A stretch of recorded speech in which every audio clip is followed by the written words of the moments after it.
BJP के विश्वास मत के खिलाफ शिवसेना विधायकों की राज्यपाल से मुलाकात, दोबारा बहुमत साबित करने की मांग।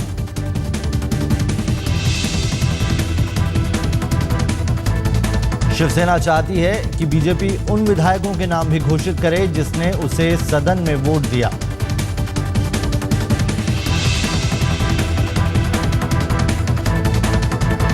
शिवसेना के बाद अब कांग्रेस शुक्रवार को बीजेपी के विवादास्पद विश्वास मत के खिलाफ राज्यपाल सी विद्यासागर राव से मुलाकात करेगी। विश्वास मत को लेकर उद्धव ठाकरे का फडणवीस पर वार, सामना में लिखा, सरकार ने जनता का घोटा गला, इस पाप का कोई प्रायश्चित नहीं। शिवसेना के मुखपत्र सामना के संपादकीय में यह भी लिखा है, बीजेपी सरकार ने पहले ही दिन से सारे नैतिक अधिकार खो दिए हैं।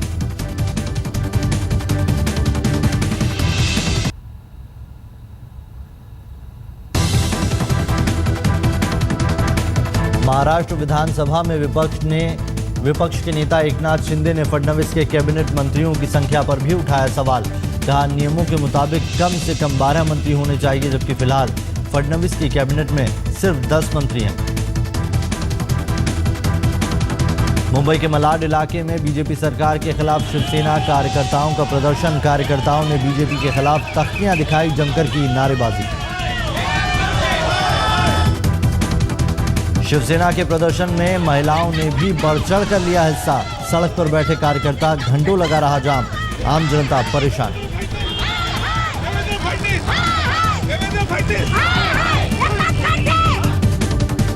शिवसेना कार्यकर्ताओं को सड़क से हटाने के लिए पुलिस को करनी पड़ी कड़ी मशक्कत। 20 कार्यकर्ताओं को लिया गया हिरासत में।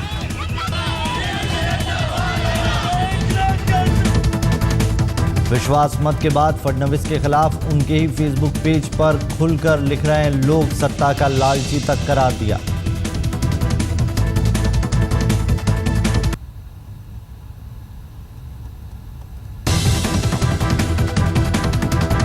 मुंबई के मलाड इलाके में 32 साल की महिला की हत्या का आरोपी पुलिस ने 36 घंटे में पकड़ा। आरोपी अरविंद गुप्ता और गुड्डू को कोलकाता के हावड़ा रेलवे स्टेशन से क्राइम ब्रांच ने किया गिरफ्तार।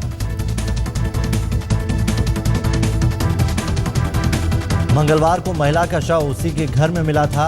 पुलिस को बिल्डिंग की सीसीटीवी से आरोपी अरविंद उर्फ गुड्डू का सुराग मिला। महिला को अच्छी तरह जानता था आरोपी।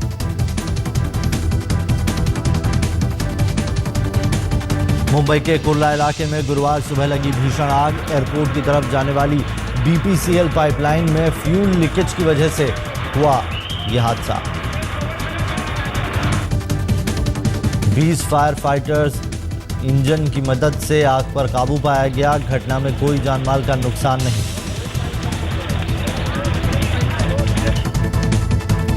पूर्व एक्ट्रेस ममता कुलकर्णी केन्या में गिरफ्तार। ड्रग्स तस्करी का आरोप, पति विजय उर्फ विकी गोस्वामी भी गिरफ्तार।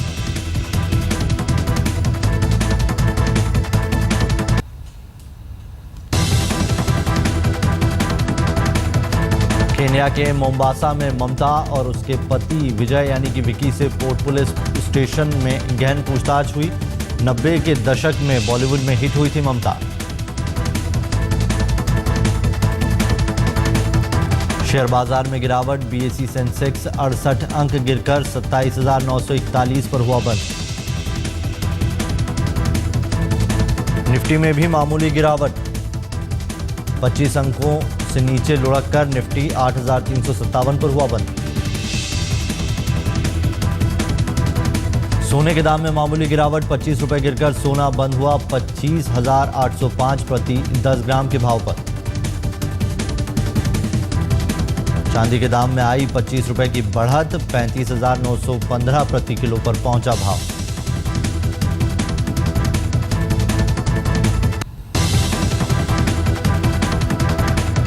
मॉडल और एक्ट्रेस डायना पेंटी ने लॉन्च किया इंडिया टुडे की ट्रैवल प्लस मैगजीन का नवंबर addition.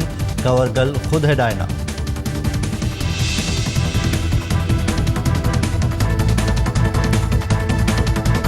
Film maker Ravi Chopra को बॉलीवुड ने कहा अलविदा। अंतिम संस्कार में पहुंचे कई सितारे।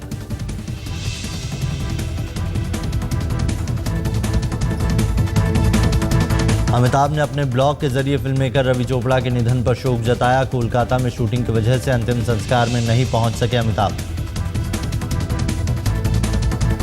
रवि चोपड़ा के निधन पर बच्चन ने लिखा, शब्दों से अपना दुख व्यक्त कर पाना मुश्किल। रवि चोपड़ा ने बिग बी को बागबान में डायरेक्ट किया था और वो बच्चन की फिल्म भूतनाथ और भूतनाथ रिटर्न्स के प्रोड्यूसर भी थे। महाराष्ट्र की राजनीति उबल रही है। फडणवीस सरकार के विश्वास मत पर उंगली उठाने वाली शिवसेना बीजेपी के खिलाफ हर मुमकिन कदम उठाना चाहती है। उन्होंने राज्यपाल से बीजेपी के खिलाफ कार्रवाई की मांग की है। शिवसेना ने बीजेपी के खिलाफ खोला मोर्चा। ध्वनि मत से मिले बहुमत पर बवाल। बुधवार को विधानसभा में हंगामे के बीच बीजेपी के विश्वास मत जीतने के खिलाफ शिकायत करने के लिए विपक्ष के नेता एकनाथ शिंदे शिवसेना के विधायकों के साथ राज्यपाल सी विद्यासागर राव से मिलने राजभवन पहुंचे।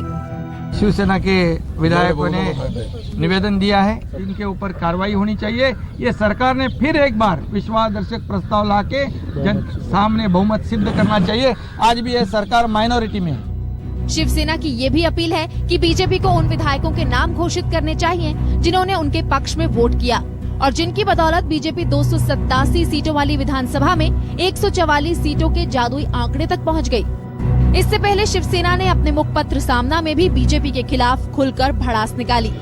सामना में लिखा है, सत्ता के पहले ही दिन सरकार ने सारे नैतिक अधिकार खो दिए हैं। जिस सरकार ने संविधान को कुचलकर विश्वास मत जीता हो, वो जनता का विश्वास कैसे जीतेगी? जिस जनता ने तुम्हें सत्ता हाथ में लेने का मौका दिया, उसी जनता का आज तुमने गला घोंट दिया। इस पाप का कोई प्रायश्चित नहीं। जनता के मन में तुम लोगों के प्रति विश्वास आज से टूटने लगा है। इसके अलावा गुरुवार सुबह शिवसेना कार्यकर्ताओं ने मुंबई के मुलुंड इलाके में बीजेपी विरोधी नारे लगाते हुए चक्का जाम कर दिया। महिला कार्यकर्ताएं सड़क पर बैठ गईं। वाहनों को रोक दिया गया।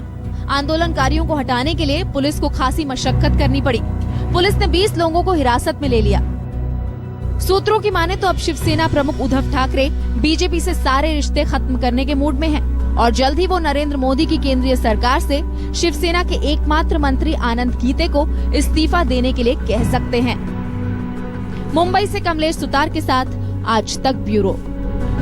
ऑनलाइन दुनिया में भी फडणवीस पर उंगलियां उठ रही हैं। मुख्यमंत्री फडणवीस के खुद के फेसबुक पेज पर लोग सीधा संपर्क कर रहे हैं। हालांकि ये पेज भी उन्होंने इसीलिए बनाया था, लेकिन अब विश्वास मत के बाद उस पेज पर ही लोग सीधा सीधा उनके खिलाफ लिखने लगे हैं। फडणवीस सत्ता के लालची हैं। बीजेपी ने जनता को धोखा दिया है। फडणवीस का हाल भी केजरीवाल जैसा होने वाला है। ध्वनि मत से विश्वास मत हासिल करने के बाद देवेंद्र फडणवीस के फेसबुक पेज और ट्विटर पर कुछ ऐसे ही पोस्ट पढ़ने को मिल रहे हैं। मुख्यमंत्री देवेंद्र फडणवीस ने बुधवार को विधानसभा में विश्वास मत जीतने और बीजेपी के स्पीकर चुने जाने के बाद खुशी जाहिर करते हुए अपने फेसबुक पेज पर पोस्ट लिखा। दोनों ही पोस्ट पर जहां कुछ लोगों ने बधाई दी, तो कईयों ने दुख और नाराजगी भी जाहिर कर दी। कईयों ने लिखा है कि उन्होंने बीजेपी को वोट सिर्फ और सिर्फ ये सोचकर दिया था कि शिवसेना और बीजेपी एक साथ आएंगी, लेकिन एनसीपी के साथ जाकर बीजेपी ने उन्हें धोखा दिया है। 7000 से ज्यादा पोस्ट में कईयों ने मुख्यमंत्री के खिलाफ लिखा है। कुछ ने कहा है कि पॉलिटिक्स में माहिर शरद पवार की गुगली में दोनों पार्टियां बीजेपी और शिवसेना ऑल आउट हो गई हैं। दरअसल बीजेपी के दूसरे नेताओं के जैसे फडणवीस भी अपनी बात लोगों तक पहुंचाने के लिए फेसबुक और ट्विटर का इस्तेमाल करते हैं। 26 सितंबर को उन्होंने एक ट्वीट किया था जो कि 3000 लोगों ने उसे रीट्वीट किया।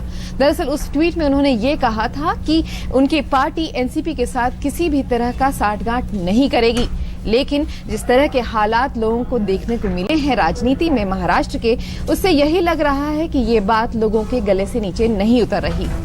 ट्विटर पर तो फडणवीस की पॉपुलैरिटी भी कम होती नजर आ रही है। चुनाव से पहले उनके ट्वीट्स पर हजारों में मिलने वाले कमेंट्स पिछले 2 दिनों से कुछ 100 के करीब आ पहुंचे हैं। ट्विटर पर भी लोगों ने फडणवीस को याद दिलाया कि बीजेपी ने एनसीपी और कांग्रेस दोनों के खिलाफ चुनाव लड़ा था। ऑनलाइन दुनिया में लोग फडणवीस से आग्रह कर रहे हैं कि वो एनसीपी के सिंचाई घोटाले पर जल्द जांच बिठाकर साबित करे कि एनसीपी के नेताओं के खिलाफ जांच होगी। वैसे ये पोस्ट आम जनता के हैं या फिर किसी और पॉलिटिकल पार्टी के कार्यकर्ताओं के, लेकिन इन तीखे पोस्ट के बाद मुख्यमंत्री साहब ने नया कुछ डालकर अपने विरोधियों को शांत करने की कोई कोशिश तक नहीं की है। विद्या, मुंबई, आज तक।